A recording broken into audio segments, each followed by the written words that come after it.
دنیا اور آخرت کی ہر بھلائی، ہر اچھائی ہر کوئی حاصل کرنا چاہتا ہے۔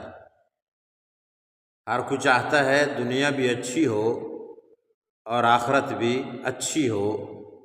تو پھر اس فرمان پیغمبر صلی اللہ علیہ وآلہ وسلم پر عمل کیجئے اور دنیا اور آخرت کی بھلائیاں حاصل کیجئے۔ حضرت رسول اللہ صلی اللہ علیہ وآلہ وسلم نے ارشاد فرمایا، جب کوئی مسلمان باوضو اللہ کا ذکر کرتے ہوئے سوتا ہے، پھر رات کو کروٹ بدلنے کی وجہ سے جاگ جاتا ہے اور اس حالت میں اللہ تعالیٰ سے دنیا اور آخرت کی بھلائی کی کوئی بھی چیز مانگتا ہے تو اللہ سبحانہ و تعالی ضرور اس کو عطا فرماتے ہیں۔